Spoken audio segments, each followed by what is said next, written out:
He knew something was wrong, but no one in the warehouse said a word. Then the supervisor walked in, eyes filled with disdain, and asked a single question. "Daniel, do you still think you have a future here?"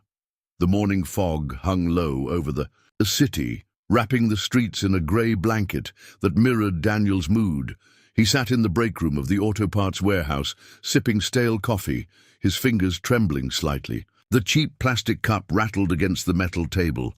No one said a word. His co-workers avoided eye contact. Deep down, he already knew. Something was wrong. Very wrong. The supervisor walked in with heavy steps, not even trying to hide the disdain in his eyes. "Daniel," he said coldly, "Mr. Carter wants to see you in his office. Now." Daniel's heart sank. He stood slowly, his boots scraping the floor. As he passed by the stacked shelves and flickering lights, he could feel eyes following him, some filled with pity, others relief that it wasn't them. When he entered the office, the door clicked shut behind him like the ceiling of a tomb. Mr. Carter sat behind his desk, fingers steepled, expression unreadable. "You've been with us a year," he began, voice low and devoid of empathy. "But your numbers have dropped, complaints have risen, and frankly, you don't fit our culture of performance anymore." The words hit like blows. Daniel didn't even have time to respond before the final sentence dropped like a hammer. "We're letting you go, effective immediately." Just like that, everything unraveled. He stood frozen. "But I've been coming in early, staying late. I train the new guys. Carter held up a hand, eyes cold. "This isn't a negotiation. Take your things and go." No warning, no second chances, just a quiet death of dignity. Daniel stepped out into the hallway, and the door clicked shut behind him. Again. This time it felt louder. He walked back, through the warehouse like a ghost, past co-workers who pretended not to see him. He didn't blame them. That's how survival worked around here. Outside, the wind bit into his skin. He had $30 in his pocket and no idea what he'd tell his sister, who was counting on him to help pay the rent. His phone buzzed in his coat. Spam call. He let it go. It started to rain. Fitting. He sat on the edge of a concrete planter, soaked, watching traffic pass without purpose. He had nothing but time now, and humiliation. He couldn't even afford the bus ride home, but fate moves strangely, and sometimes the worst days hide the seeds of transformation. A sleek black car rolled up to the curb and stopped. The window slid down, revealing a woman in her 40s with sharp eyes and a silk scarf. She looked out at him, expression unreadable. "You're Daniel Clark?" she asked. He blinked. "Yes." "Do I know you?" She didn't smile. "You worked at Drax Auto, right?" He nodded, confused. "Good. Get in. I need a driver tonight. You'll be paid well. No questions." He hesitated. This smelled strange, dangerous even. But then again, what did he have to lose? He slid into the passenger seat, unsure if he'd just made a mistake or stumbled into something unreal. "Name's Rachel," she said as she drove. "And I don't waste time. There's a dinner tonight. I need someone who listens, blends in and doesn't panic. Can you do that?" He swallowed hard, nodding. "Good," she said. "Then let's make tonight unforgettable." The streets became a blur of neon and rain, and Daniel tried to piece together what was happening. Who was this woman? Why him? Rachel glanced at him briefly. "You were recommended," she said, reading his silence. "And I read people. You're desperate. That makes you valuable." Daniel turned to her, confused. "Valuable?" She looked ahead. "You're not tied to anything. That makes you dangerous in the right hands." As they sped through the city, he realized something strange. She wasn't saving him. She was using him. But for what? And why tonight? By the time they Reached the luxury hotel, Daniel had more questions than answers. Rachel handed him a suit in a dry cleaning bag. "You've got 10 minutes to change. After that, you're my shadow. You speak only when spoken to. Understand?" He stared at her, nerves rising, but nodded again. "Good. Welcome to your second chance." What Daniel didn't know was that this night would rip open a world he never imagined, where loyalty, power, and identity would collide, and nothing about who he thought he was would survive the truth. Daniel adjusted the collar of his suit in the mirror of the hotel's guest restroom. It fit better than anything he had ever worn, yet he still felt like an imposter. He had changed in silence, adrenaline pumping through his veins. The sharp scent of cologne lingered in the air, unfamiliar and expensive. This wasn't his world, but something told him he had already stepped too far in to back out now. When he stepped into the hallway, Rachel was waiting with her arms crossed, already, scanning the surroundings. She gave him a curt nod. "You clean up well. Try not to speak unless absolutely necessary. This is not about you." Her words were cold, but there was something in her tone, a hint of pressure, maybe even nerves. Daniel wanted to ask more, but her stride was already leading them through a corridor flanked by marble and gold trim. They entered the dining hall. It was all crystal chandeliers, muted jazz, and voices dipped in affluence. A long table stretched across the room, where a half-dozen sharply dressed men and women sat. Eyes turned. Conversations slowed. Rachel walked with purpose, Daniel close behind. "Rachel Everett," one man said, rising to greet her. "We weren't sure you'd make it." His smile didn't reach his eyes. Daniel watched Rachel slide into a seat with grace, offering only a thin smile in return. "This is Daniel," Rachel said, nodding toward him. "He's with me." No explanation, no title, just a sentence dropped like a puzzle piece. Daniel sat beside her, back straight, doing his best to remain invisible. The table returned to its conversations: corporate mergers, tech funding, international licenses. The kind of talk Daniel had only heard through cracked windows on old radios. He tried to stay quiet, as instructed, but his attention kept drifting to Rachel. She wasn't trying to charm anyone. Her gaze was steady, her responses minimal, but she was calculating. Daniel could see it now. Every word she spoke was deliberate. Every silence, a strategy. She wasn't here to be liked. She was here to win something. He just didn't know what. Halfway through the dinner, a man across the table leaned forward. "And what do you do, Daniel?" The question hit like a spotlight. Heads turned. Rachel's eyes narrowed slightly. Daniel hesitated. He could lie, he could freeze. Instead, he met the man's gaze. "I was a warehouse worker," he said calmly, "until today." The table paused. A beat of silence. Then a few polite laughs followed. "Bold of you to come here tonight, then," another guest said, smirking. "This isn't really the room for underdogs, is it?" Rachel said nothing, watching Daniel closely. But Daniel didn't flinch. "Maybe not.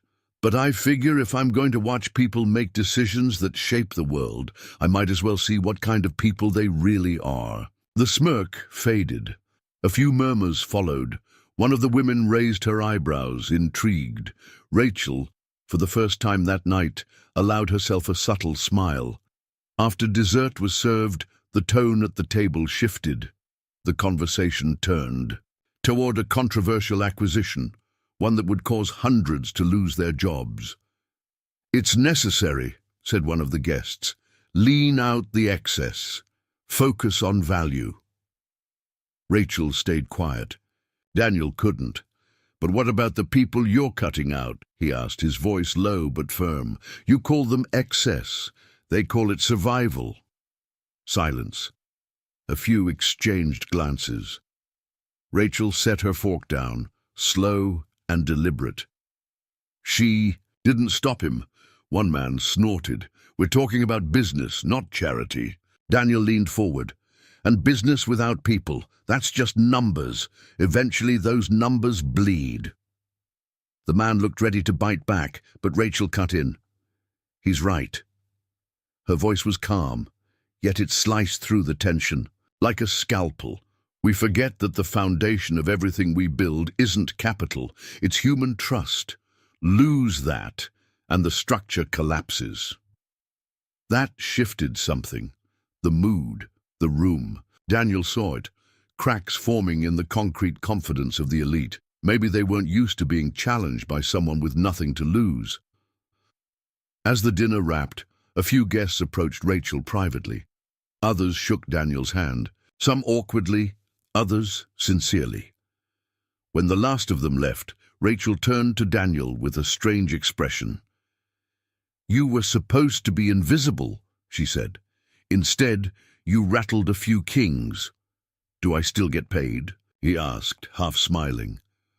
Rachel didn't laugh. "You may have just started something you can't walk away from." Outside, the air was colder, the city quieter. Rachel lit a cigarette, staring into the darkness. "You asked earlier why I picked you," she said. "It wasn't just desperation. I saw the way you looked at that warehouse, like you knew it wasn't your final stop." Daniel looked at her. "And what now?" Rachel exhaled smoke. "Now, we see if you can handle what's coming." The following morning, Daniel woke, up on a stranger's couch. The apartment was sharp, modern, minimalist, everything he wasn't. A note sat on the coffee table, written in careful block letters. "Stay put, clothes in the hallway, we'll talk at 10. No signature, but none was needed. Rachel, he rubbed his face, trying to process the night before. Had that really happened? The dinner, the confrontation, the strange shift in Rachel's gaze when he spoke up?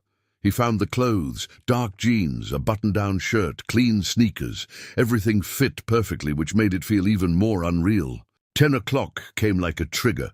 Rachel entered through the front door, coffee in hand, as if it were just another Monday. She tossed a second cup to Daniel and sat across from him. "Last night got people talking," she said without preamble. "You stirred the pot and I want to know why." Daniel blinked. "They talked about people like me like we're scraps. I just couldn't shut up." Rachel nodded slowly. "I expected you to stay silent, to blend in. But maybe I underestimated you." She sipped her coffee. "Which brings us to today. There's a meeting. I want you there. Silent this time. Observing." Daniel frowned. "What kind of meeting?" Her eyes flicked toward him. "The kind that decides who eats and who gets eaten." The building they arrived at was nothing like the hotel from the night before. This one was raw, industrial, discreet. A security guard buzzed them in without a word. Inside, the air smelled of old steel and ambition. A glass-walled boardroom sat in the middle of the open space, where 6 people waited, none of whom smiled when Rachel entered. One of them, a baldman with ink peeking out from under his collar, nodded curtly. "You're late." Rachel ignored him and took a seat. Daniel remained in the back, standing. They spoke in riddles at first. Numbers, locations, shifts in shares. But as the conversation deepened, Daniel started picking up the truth underneath. The code. They were planning something big. A hostile takeover. A shift in control over a multi-million-dollar firm. And Rachel wasn't just involved. She was leading it. At one point, someone mentioned the name Langdon Group. That rang a bell. Daniel's old warehouse was owned by them. Rachel caught the flicker in his eyes. "You recognize that name?" she asked, interrupting the room. Daniel hesitated. "Yeah, that's who laid me off." A few glances exchanged across the table. Rachel leaned back, her fingers tapping rhythmically. "Interesting. The Langdon Group isn't just a target. They're a symptom." "A symptom of what?" Daniel asked. Rachel smiled, but it didn't reach her eyes. "Of a system that punishes the honest and rewards the ruthless." She turned to the others. "And that's why we burn it from the inside." The rest of the meeting passed in a blur. Daniel felt like he was watching a new world open, a world of power plays, strategic betrayals, and masked intentions. These weren't criminals, they were chess players. And Rachel, she wasn't just a player, she was the hand moving every piece. After the meeting, as they walked back to the car, Daniel couldn't hold back. "What are you doing, Rachel? Who are you, really?" She glanced sideways. "I used to be like them, built my empire on cold deals and colder goodbyes. Then I lost everything. And in that silence, I realized I'd spent my life building something hollow. Now I'm using what I know to dismantle the same machine I helped run." Daniel was quiet for a long moment. "And me? Why am I part of this?" Rachel stopped walking. Her expression softened just slightly. "Because you remind me of who I used to be, before the ice, before the suits. Someone with fire, someone who still thinks truth matters." He didn't know how to respond, but deep inside, something stirred, a flicker of purpose, of potential. For the first time in weeks, he wasn't drowning. He was being tested. That night, Rachel handed him a folder. "Study this. It's everything about Langdon's next move. Memorize it. Tomorrow, you're coming with me again." Daniel opened. The folder scanned the pages, financials, internal memos, timelines. It was a map, not just of a company, but of how it could be brought to its knees. "Why trust me with this?" he asked. Rachel looked at him, unwavering. "Because I'm done working with people who wear masks. I'd rather gamble on someone who has nothing left to hide." Daniel didn't sleep that night. The folder Rachel had given him wasn't just data, it was a confession. Every page revealed cracks in the foundation of Langdon Group, fraudulent audits, off-the-record firings, falsified sustainability reports. It wasn't a company, it was a shell hiding rot. And if half of what he read was true, they didn't just fire him, they used him. Used thousands like him. By sunrise, his mind felt scorched. He sat at the small kitchen counter, red files still open in front of him, sipping cold coffee. When Rachel walked in, dressed in dark slacks and a fitted blazer, she didn't speak. Right away, she just studied him. "You read it all?" she asked finally. He nodded. "And," she said, "how do you feel?" He looked up at her, eyes tired, but lit with something new. "Like I've been asleep my whole life." Rachel slid a small device across the counter, a voice recorder. "Good," she said, "because today you're going to hear what people sound like when they lie for a living." Daniel followed her to a smaller office space, far from the glitz of boardrooms. There, a man named Elliot waited, young, slick, too polished. "Langdon's PR strategist," Rachel whispered. "He doesn't know I've seen the files. You're going to sit in on this call and take notes. Listen for evasion." The call started innocently. Elliot laughed, made small talk, tried to charm. But soon, the topics turned serious. "The layoffs need a softer angle," he said into the speakerphone. "We say it's restructuring for innovation. No need to mention the warehouse closings." Rachel's expression didn't flinch. "And the missing funds in the community outreach budget?" she asked smoothly. Elliot chuckled. "That program was never really functional. Better to sunset it quietly." Daniel's stomach turned. He watched Rachel with new eyes. Her restraint, her precision. She was dissecting a man without drawing. Blood. When the call ended, Rachel turned off the recorder and looked at Daniel. "He's not the disease, just another symptom. But we're going to use his words." "Use them how?" Daniel asked. "We leak them, not all at once, drip by drip, like water cracking stone." She opened a drawer and pulled out 3 USB drives. "I've been building a library of Langdons. He sins for months, but the narrative means everything. That's where you come in." Daniel blinked. "Me?" Rachel nodded. "People like you. Your story has power. You're not a whistleblower with a grudge. You're the face of the forgotten. You speak and people listen. Not because you're polished, because you're real." He swallowed hard. You think I can do that? Rachel leaned forward. I think you already are. You just don't know it yet. Later that afternoon, they drove to a community center on the edge of the city. Rachel had a meeting with a local advocacy group. Daniel wasn't supposed to go in, but she changed her mind. Time for you to see what this is really about. Inside, he met people who had been crushed by Langdon's expansion. Small business owners, laid-off workers, displaced families. Their stories mirrored his, some worse. He sat in a circle of folding chairs and listened.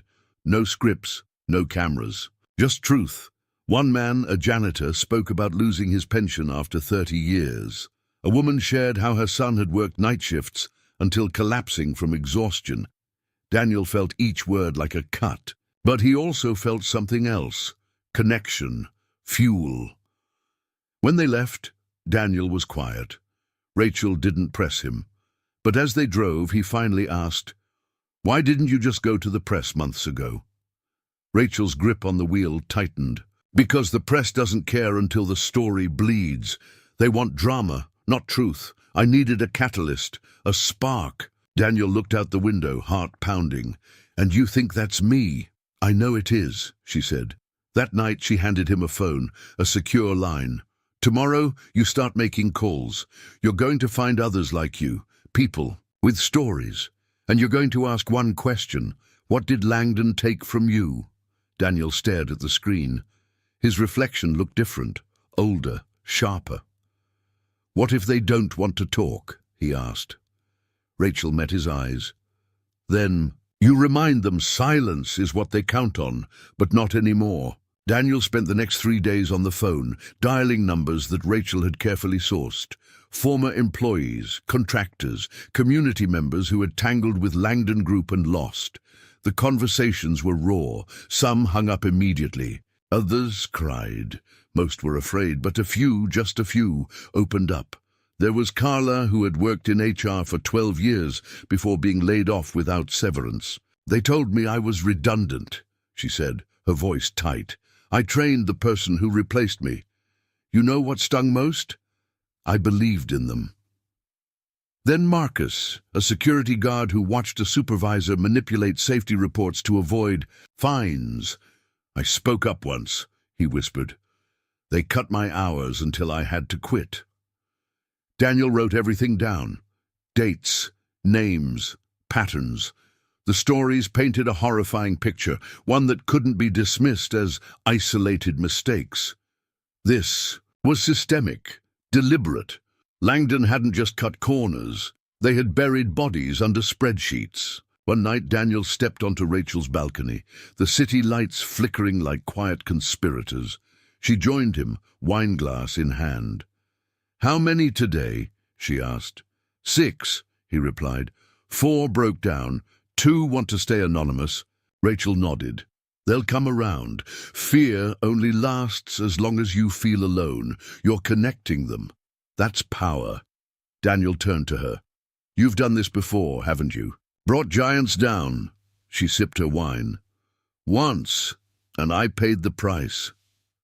He waited, sensing something deeper. Rachel rarely spoke about herself.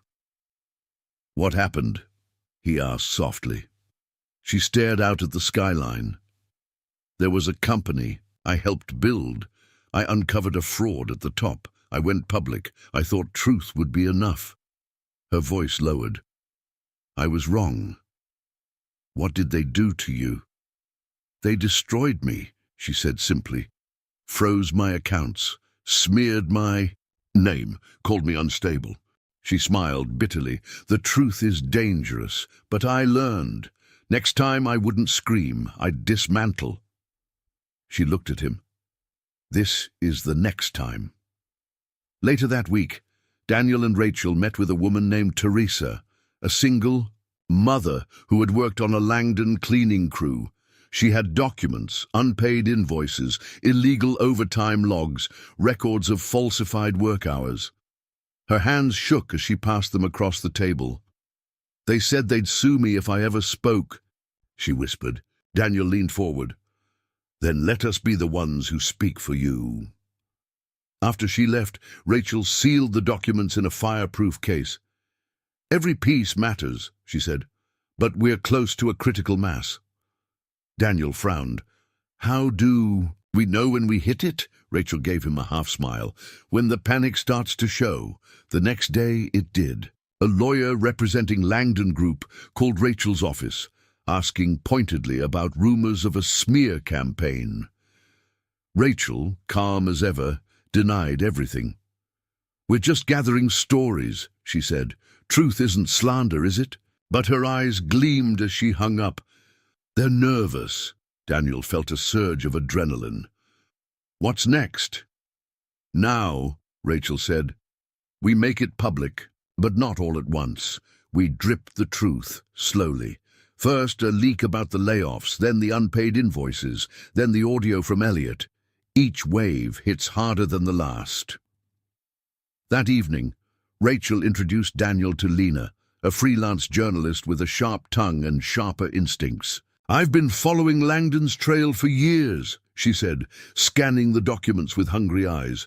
"But I never had proof. You give me this, and I'll tear the whole damn house down." Daniel asked, "And what happens to us after that?" Lena looked up. "Depends on how many enemies you want to make, but one thing's for sure, you won't go unnoticed." As Daniel walked home that night, he passed a billboard with Langdon Group's smiling CEO on it.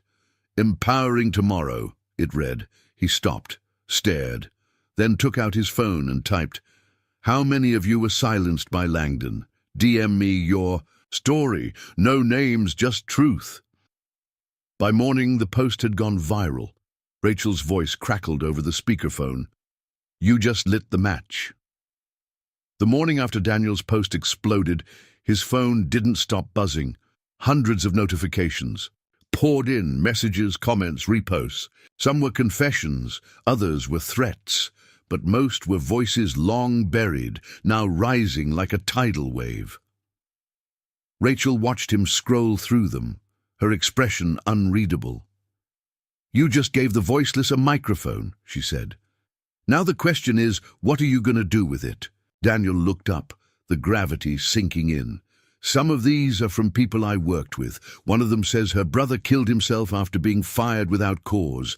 I don't even know how to respond to that." Rachel walked over and placed a hand on his shoulder. "You don't respond with words. You respond with action." Langdon Group responded within 24 hours. A press release appeared on every newswire, framed with calculated sincerity. "We are aware of harmful misinformation circulating online. These are coordinated attacks with no factual basis. We remain committed to our values."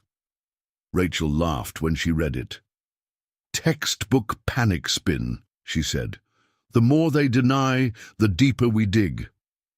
Daniel met with Lena, the journalist, again, this time in a cafe hidden away in an alley lined with brick. She wore sunglasses and a trench coat, her voice low. "They're trying to find me," she said. 3 different calls to my editor. One even offered me a job if I backed off the story." She slid a flash drive across the table. "This is everything we're running tomorrow. It's going to be loud." Daniel scanned the headlines. "The Langdon Lie, How a Billion-Dollar Empire Was Built on Exploitation." Names were redacted, sources anonymous, but the data was unshakable. "You ready?" Lena asked. Daniel nodded. "No, but I'm doing it anyway." The article dropped at 6 a.m. By noon, the Langdon Lies was trending across platforms. News anchors dissected the story.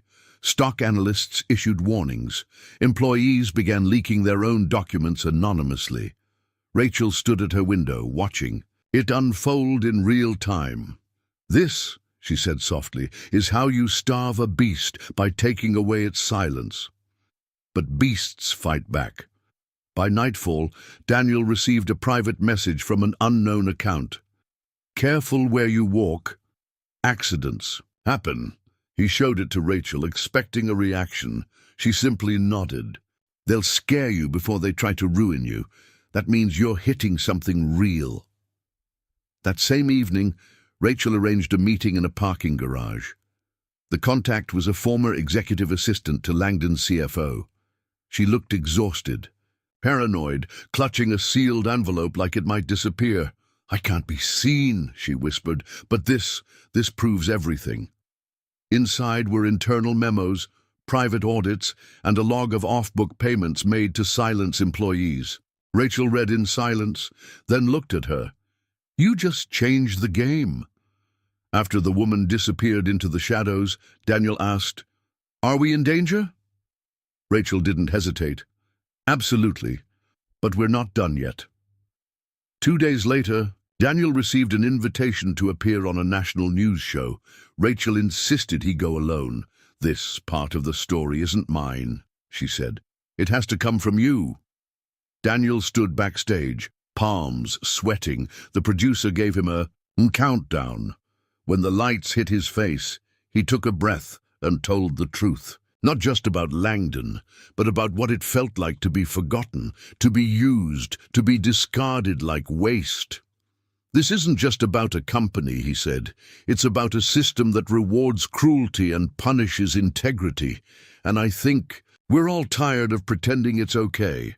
The clip went viral, but with attention came escalation. That night, Daniel's apartment was broken into. Nothing was stolen, but everything was overturned. A warning. Rachel found him standing in the wreckage.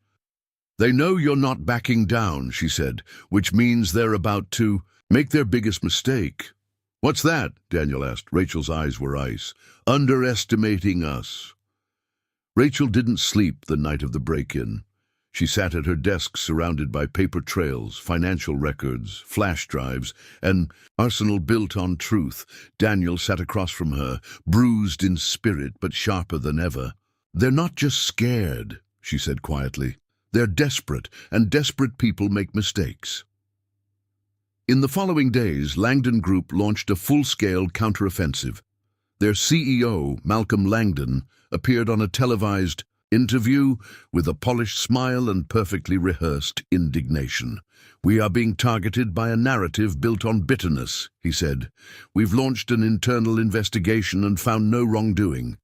It was the corporate equivalent of a smokescreen, but Rachel watched the broadcast with clinical focus. "He's bluffing," she said, "and his hands are shaking." Daniel turned to her. "So we push harder." "No," Rachel said. "We pull back." He blinked. "What?" "We've rattled them. Now we disappear, just long enough for them to feel safe again. They'll relax, get sloppy. That's when we strike." Daniel hated it. Every instinct screamed to keep fighting, but he trusted her. So they went dark. No new leaks, no new interviews, just silence. Online chatter faded. News cycles moved on. Langdon's PR machine began declaring the storm over. But beneath the surface, Rachel and Daniel were building something far more explosive. They weren't alone anymore. 2 former regional managers reached out, both anonymously. They had seen what Daniel said on TV. Both had stories. One had evidence. The other had guilt. Rachel met them separately. Quiet cafes, rented rooms, no paper trails. From one of them, they got a cache of emails directly implicating Malcolm Langdon in off-the-books layoffs and budget fraud. But it was the second man who dropped the bomb. "I was told to bury a report," he said. "An accident at one of the warehouses. A young guy, Zane Peterson. He died on the floor." Rachel froze. Daniel felt a chill crawl up his spine. "I remember that name," he said. "He was 22. They told us he quit." The man slid a photo across the table. An incident report stamped with the Langdon Group logo. "He didn't quit," he said. "He died from exposure to a chemical they refused to report. They paid his family off, buried the story." Rachel said nothing. She didn't have to. Daniel's hands were shaking. That night, Daniel drove alone to the address listed on the report, a small house, peeling paint, overgrown yard. Zane's mother opened the door, tired eyes, gentle voice. She recognized the name Langdon like a blade to the chest. "They said it was a freak illness," she whispered. "Then they stopped answering my calls." Daniel showed her the report. She cried. quiet, soul-breaking sobs. When she looked up, she said one sentence that haunted him. "I just wanted the truth to mean something." The next day, Rachel met with Lena. "We're not leaking anymore," she said. "We're detonating." Lena agreed.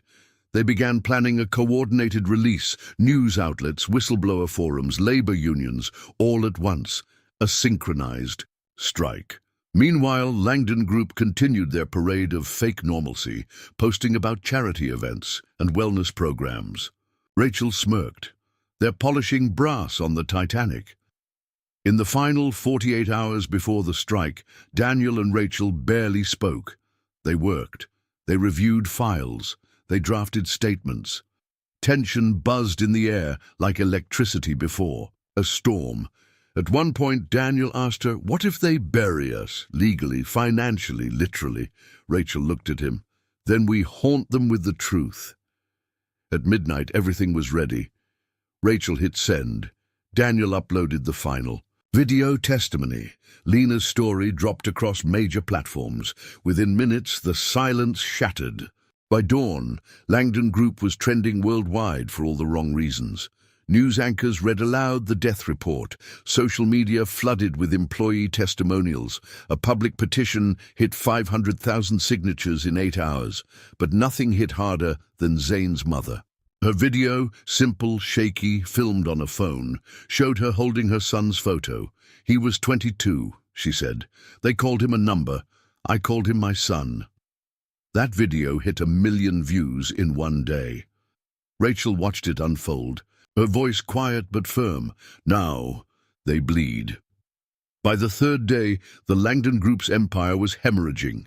Stock prices fell like broken wings. Sponsors pulled out. Influential board members issued public statements of shock and disapproval. Malcolm Langdon cancelled all appearances.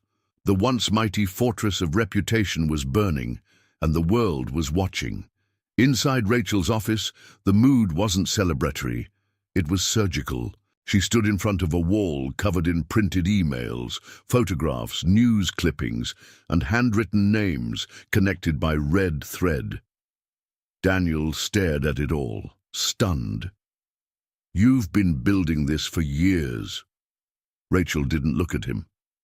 "I've been surviving for years. Now I'm building something better." Lena's reports were picked up by international outlets.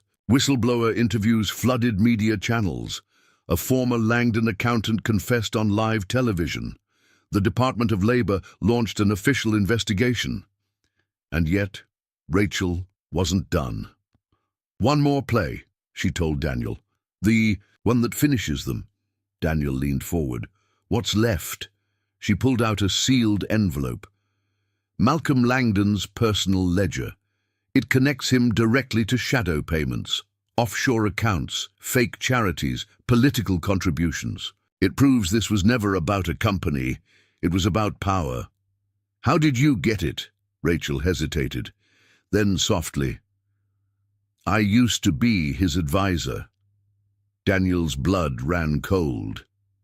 "You worked for him?" She nodded. "I helped build the machine we just dismantled.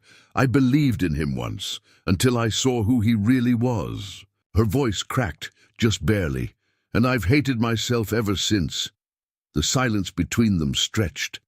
Finally, Daniel said, "You're not the person you were then." Rachel looked at him, eyes raw. "No, I'm worse. I knew better. And I let it happen." Daniel stepped closer. "No, you stopped it, you turned it around, and you brought the rest of us with you." That night, they sent the ledger to Lena. It would go live in the morning. But Langdon struck first. At 6:45 a.m., Rachel's building was raided, not by police, but by private legal enforcers bearing cease and desist orders. Computers were seized, hard drives confiscated. Daniel arrived moments later to see Rachel arguing with a suited man at the entrance. "This is intimidation," she spat, "and it won't hold." The man smirked. "We'll see what a judge thinks." Daniel pulled her away. "What now?" he asked. "We pivot," Rachel growled. You have copies. You go public, not through press, through people. She handed him a small drive. It's all here. Everything. You trust anyone now. You trust no one, not even me. Daniel was stunned. What are you saying? I'm saying they're going to come after me next. But they won't expect you to finish this alone. Daniel's voice cracked. I'm not leaving you behind. Rachel touched his face, her first moment of real vulnerability. You're a knot. You're finishing what we started. Now run. He ran. With the drive burning in his pocket, Daniel disappeared underground. No calls, no signals, just movement. He used burner laptops in cafe corners, posted timed drops on anonymous forums, sent files to activists, influencers, local reporters. By nightfall, the ledger was everywhere. Langdon tried to deny it, but it was too late. His arrest was broadcast live on the evening news. Rachel watched from a police holding cell, smirking. About time. Daniel returned to the office the next morning, empty, ransacked. But standing in the doorway was Lena, smiling with fire in her eyes. They're calling you the architect, she said. The one who brought the house down. He shook his head. Rachel did that. She made the plan, Lena said. But you made the world care. Daniel didn't smile. He just looked at the wreckage, then up at the sky, as if searching for something. This isn't the end, he said. It's just the first domino. For the first time in weeks, there was silence. No urgent phone calls, no breaking headlines, no new threats, just silence. And Daniel didn't know what to do with it. The world had erupted, but now the dust was settling, and he was still standing in the middle of it, unsure what was left of him. He visited the remnants of Rachel's office again. Papers scattered, dust dancing in sunlight. Part of him expected her to be sitting there, arms crossed, always 2 steps ahead. But she wasn't. She hadn't been released. The legal fog around her was thick, murky. Langdon's team had tried to frame her as the mastermind behind everything, not of truth, but of conspiracy. The irony wasn't lost on Daniel. Still, the world hadn't turned against her. Not this time. Public support poured in. A petition for her release had over 2 million signatures. Anonymous donors offered to cover her legal fees. Rachel Everett had become a symbol, and so had he. But Daniel didn't want fame.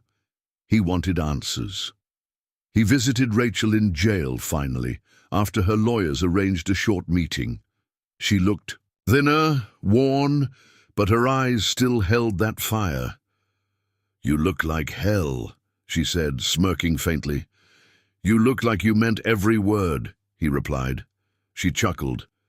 You kept it moving? He nodded. Every file, every leak. I did what you taught me. She leaned forward. Then we won. But at what cost? He asked. Rachel grew quiet. There's always a cost. But this time the ones who paid weren't the innocent. Not all of them. She hesitated, then said, There's something you should know. Something I didn't put in the files. Daniel's brow furrowed. What?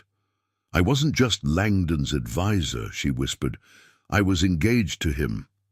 Daniel recoiled. You... what? It was years ago. Before I saw what he really was. Before I lost everything. I helped build the rot. I loved the rot. She laughed bitterly. That's why I had to burn it down. Daniel's mind spun. He stood up, pacing. Why didn't you tell me? Because I needed you to believe in what we were doing, not in my guilt. He sat back down, shaking. You're not the person you were then. She smiled. Neither are you. When the guards pulled her away, Rachel paused. They'll let me out soon. Public pressure is stronger than iron bars. When I do, there's one more thing I want us to finish. Daniel nodded. Whatever it is, I'm in. In the days that followed, Daniel was offered everything. Interviews, book deals, documentaries. He turned them all down. Instead, he focused on something Rachel had once scribbled on a napkin. Truth is nothing without structure. Stories. Collapse without foundation, so he built one. He and Lena launched a platform, a digital haven where whistleblowers could safely share their truths, verified, protected, humanized. No more backroom secrets, no more anonymous silencing. Just light. It was called Echo. The launch was modest, but within a month, it was hosting stories from over 20 countries. Factory workers in Bangladesh, teachers in Texas, nurses in Nigeria. People were speaking, and this time, the world was listening. One night, as he sat alone, Daniel watched the view count rise on a new testimony, one from a Langdon janitor who had never spoken before. Her words were simple, but they hit hard. We always thought no one cared. Then someone did. Now we care too. Daniel smiled quietly. Outside, the wind stirred again. But this time, it didn't bring danger. It brought change. The day Rachel was released, there were no cameras, no reporters. Just Daniel, waiting by the curb, with 2 coffees and a tired smile. She stepped out of the courthouse wearing the same blazer she had worn the night of the raid, though it hung looser now. The months inside had stripped weight from her body, but not from her eyes. Daniel handed her the coffee without a word. She took it, holding the warmth like a lifeline. "You didn't have to come," she said. "Of course I did," he replied. "Someone has to annoy you into healing." They sat on a bench in a quiet park, away from noise, the world pretending to be normal around them. "It's strange," Rachel said finally. "After everything, the quiet feels louder than the war." Daniel nodded. "I get that. Sometimes I still wait for the next blow." Rachel turned to him. "What happened while I was gone?" So he told her. About Echo, the stories flooding in from around the globe. About the non-profit arm they'd created to support victims. About the apologies from politicians who once backed Langdon. And about the children of Zane Peterson raising funds for others like their father. "You didn't just spark a fire," Daniel said. "You lit a torch." Rachel looked away, eyes glistening. "I didn't think any of this would work." Daniel smiled. "That's why it did." As weeks passed, Rachel re-entered the world slowly. She refused interviews, declined recognition. She spent her days reading the stories on Echo, responding to a few with handwritten letters. She didn't want fame. She wanted accountability. Daniel could see she was still haunted. One night he found her standing on the office roof, staring at the stars. "You don't sleep, do you?" he asked. She shook her head. "I still dream of that boardroom, the decisions, the people I failed." He stepped beside her. "You've saved more people than you ever hurt. I still remember every name," she said, "every face I ignored, every number I turned into a line on a report." Daniel didn't speak. He just stood beside her in the silence until the guilt softened enough to breathe through. Their work deepened. Echo began partnering with global watchdogs. Universities reached out, wanting to use their case as curriculum. Whistleblower laws were revisited in Congress. The dominoes Rachel had once dreamed of toppling were still falling, one after another. But with progress came shadows. A man named Ellis Crane surfaced, Langdon's former legal strategist, a ghost who had quietly disappeared when the company crumbled. Now he was speaking, not to confess, but to smear. He called Rachel a vengeful ex, called Daniel a useful idiot, and accused Echo of being a political weapon. Rachel watched the interview quietly.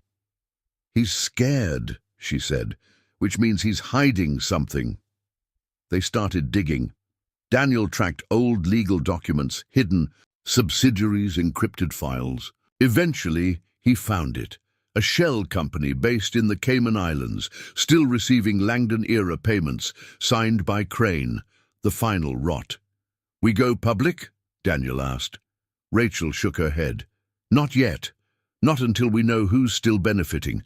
This isn't about revenge. It's about removal." So they kept digging and found names, a senator, a tech mogul, a media CEO, all still eating off the carcass of Langdon's empire.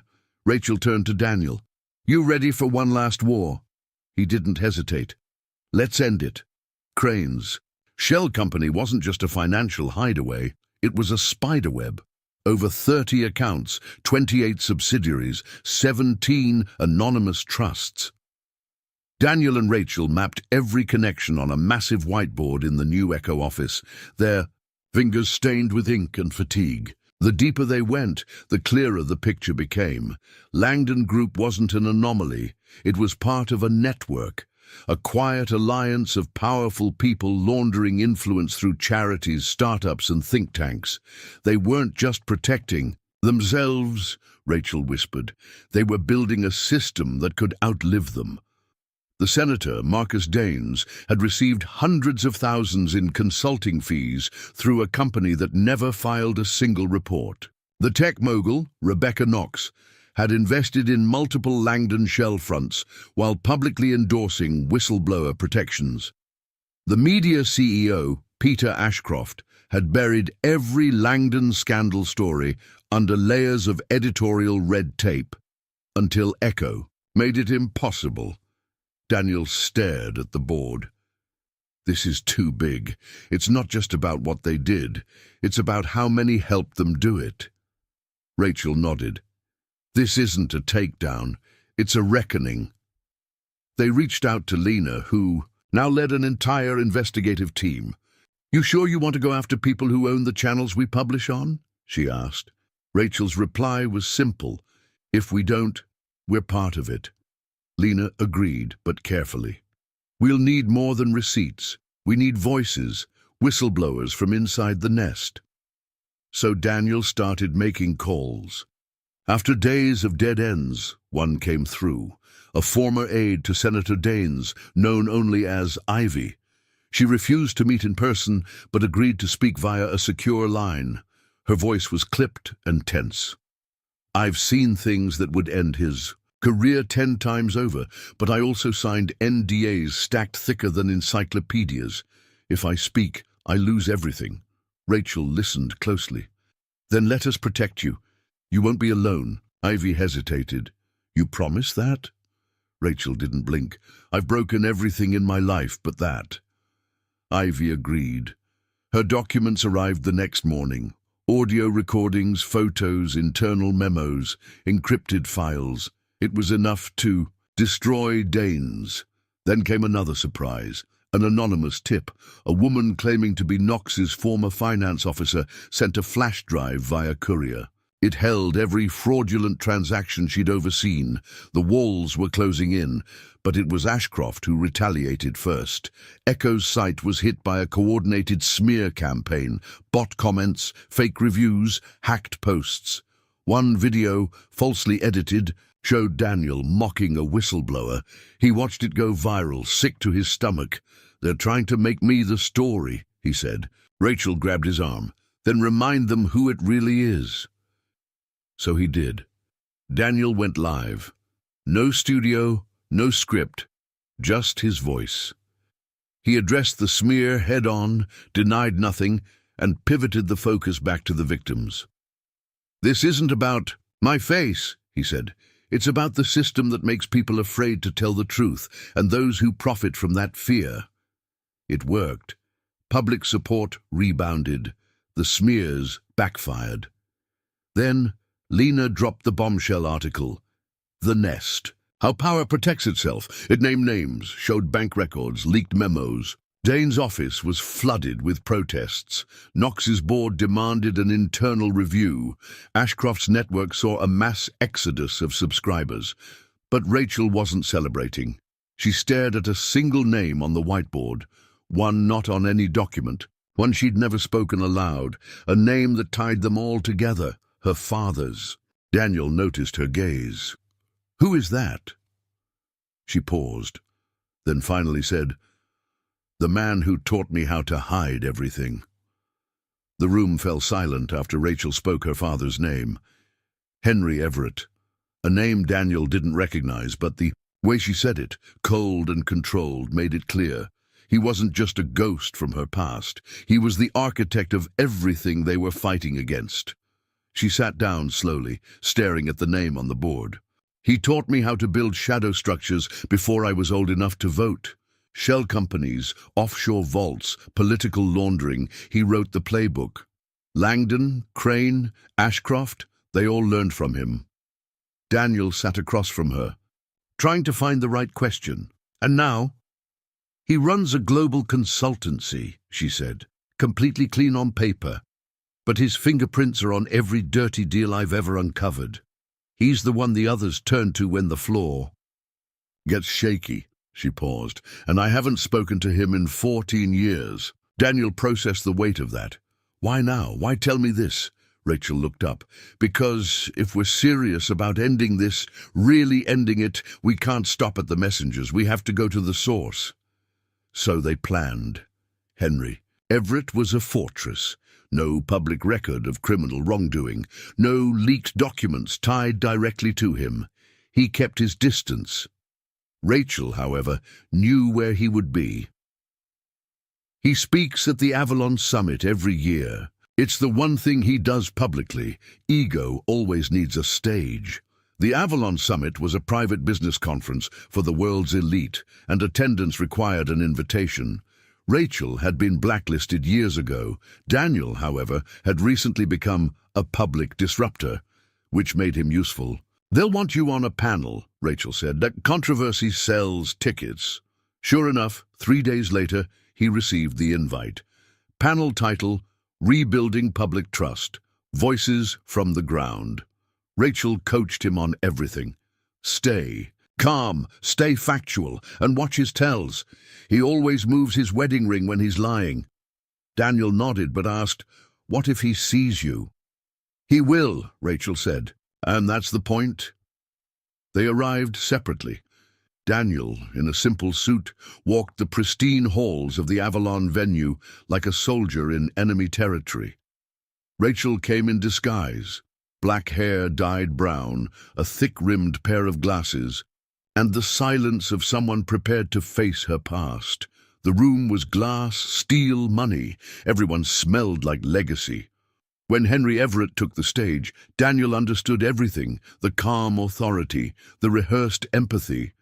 He looked like a man born to rule and too smooth to be questioned. Society, Henry said, is built on trust, and those who betray it, regardless of cause, must be held accountable. Daniel clenched his jaw. The panel began. Daniel was introduced last. The applause was lukewarm. He took his seat 2 chairs from Henry. The moderator asked polite questions. Then someone in the audience stood. Mr. Clark, you've become a symbol for whistleblowers. But some say your efforts cause chaos, undermined leadership. What do you say to that? Daniel didn't flinch. If leadership can't survive truth, it was never leadership. Gasps. A few scattered claps. But most eyes were on Henry Everett. Henry leaned forward, smiling thinly. The young man is passionate, but change requires balance. Otherwise, we simply trade one form of corruption for another. Daniel's turn to smile. You would know. Rachel watched from the balcony above, her father, feet from the fire, unaware of the storm beneath him. After the panel, Henry approached Daniel backstage. You're very theatrical, he said. Daniel kept his tone cool. Just honest. Henry stepped closer. Tell your handler, my daughter, that I taught her better than to hide in shadows. Daniel blinked. You knew. Henry chuckled. Of course, I trained her, and if she truly wants war, she knows the price. Then he walked away. Rachel appeared seconds later, pale, trembling. He knew I was here. He wanted me to be. Daniel placed a hand on her shoulder. He's trying to shake you. She nodded. And it worked. For 2 days after the Avalon Summit, Rachel vanished. Daniel searched the city. Called old contacts.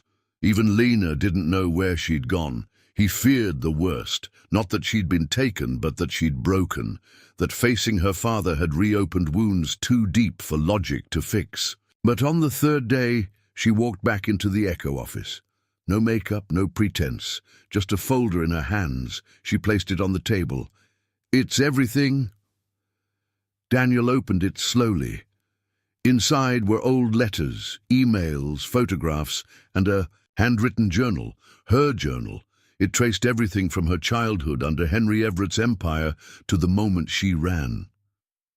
"He kept files on everyone," she said quietly, "including me. I stole these the night before I left. I never planned to use them until now." Daniel looked at her. "Are you sure?" "No," she admitted. "But I'm tired of watching monsters win because their daughters stayed quiet." They began compiling the final story. This wasn't just about Henry Everett, the hidden hand behind Langdon Group. This was about generational power, how it teaches silence, rewards manipulation, and passes down the tools of control like heirlooms. Rachel recorded her own video, no edits, no makeup, just her face, her voice, and her confession. "My name is Rachel Everett. I was born into power. I used it. I profited from it. And then I saw what it cost, the people it crushed. I walked away. But that's not enough. I have to destroy what I helped build." The video went live. The reaction was instant. Millions watched. Some praised her, others attacked, but no one ignored it. It was too raw, too real. Henry Everett responded 3 hours later. A formal statement. "I love my daughter, but she is not well." Rachel laughed when she read it. "Classic." Daniel turned to her.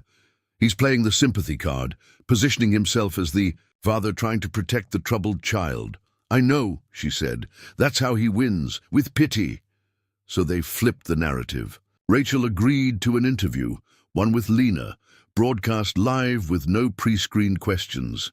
She told her full story, how she was groomed into complicity, how she woke up too late, how she watched Zane Peterson's report cross her desk and did nothing. Her voice cracked on that part. "I saw his name, I didn't act, and he died." The silence that followed wasn't condemnation, it was grief. Daniel stood beside her afterward. "That wasn't just brave, that was nuclear." She didn't answer. Her eyes were fixed on the window. "He's going to retaliate." He did.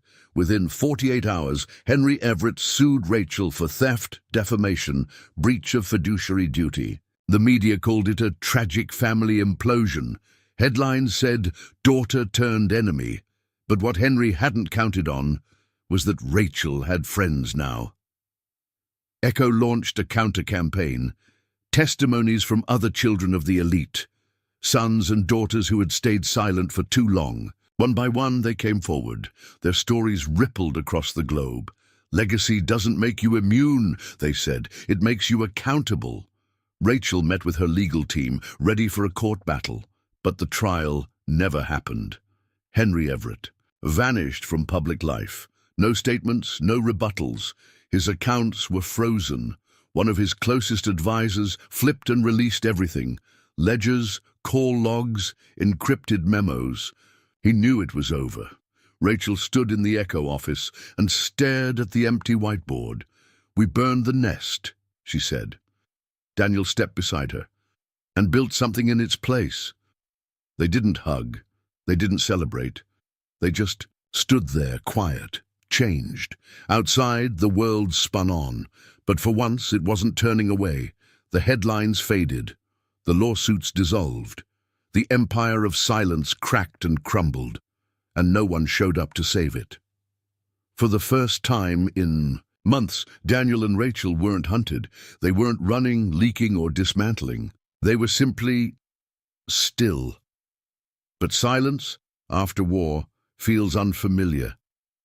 Daniel took long walks alone. Sometimes through the park, sometimes through the neighborhoods that used to bear Langdon's grip. He'd see posters for labor reform rallies, hear young organizers quoting Echo's reports. People had taken the torch and were carrying it farther than he ever imagined.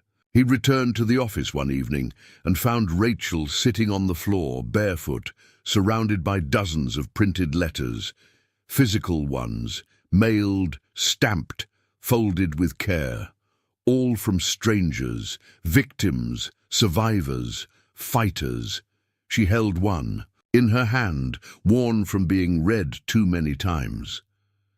"It's from a girl in Mexico," she said softly. "She was fired for reporting harassment, thought her life was over. Then she saw my video and said it gave her strength to speak again. She held the letter like it was glass. I didn't know if anything we did would last, but maybe it will." Daniel sat beside her. "It will, because it didn't end with us." Their team had grown. Lena's newsroom had become a permanent ally.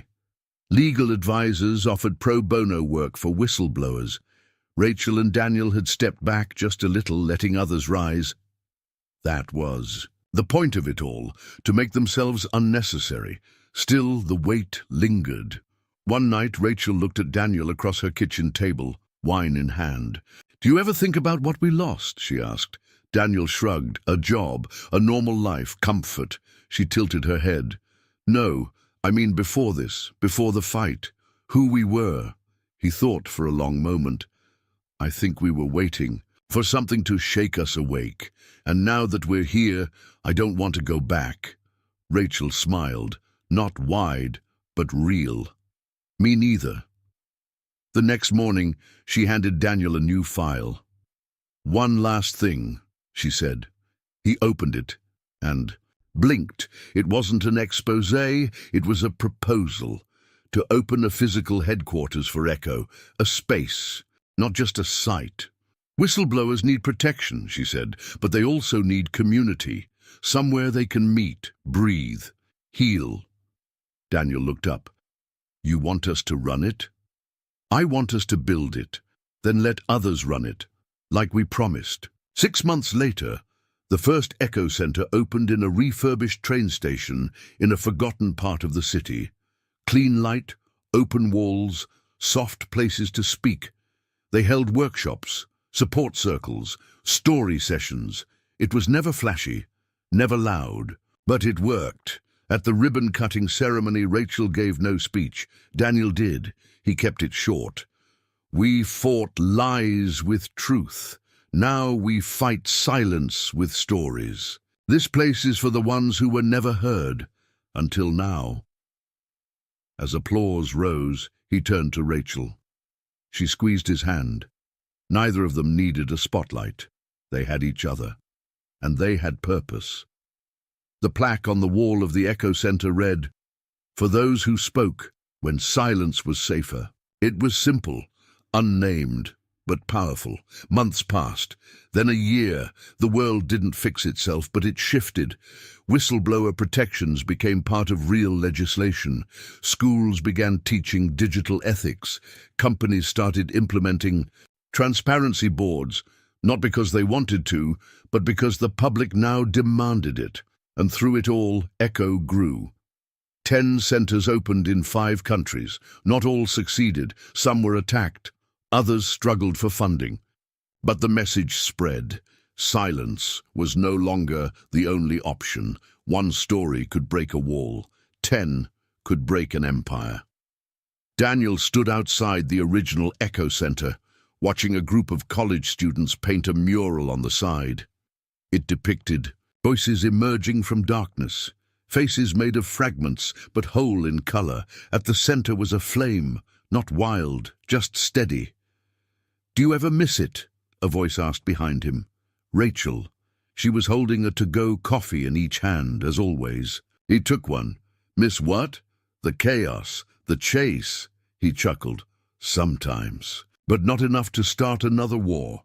She smiled. "Good, because we've got a new kind of work now." Rachel had stepped into a new role, quiet, powerful, deeply personal. She ran one-on-one programs for those too afraid to go public. She wrote policy drafts. She mentored young women whose voices had been taken before they even learned how to use them. Daniel, meanwhile, became the storyteller. He traveled, gathered accounts, gave speeches, never about himself, always about others. The spotlight never stayed long, just enough to ignite someone else.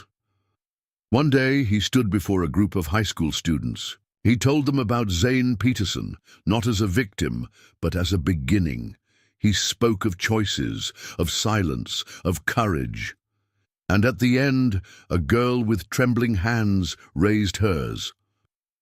What if no one believes me? She asked. Daniel looked at her steady. Then come to us. We will.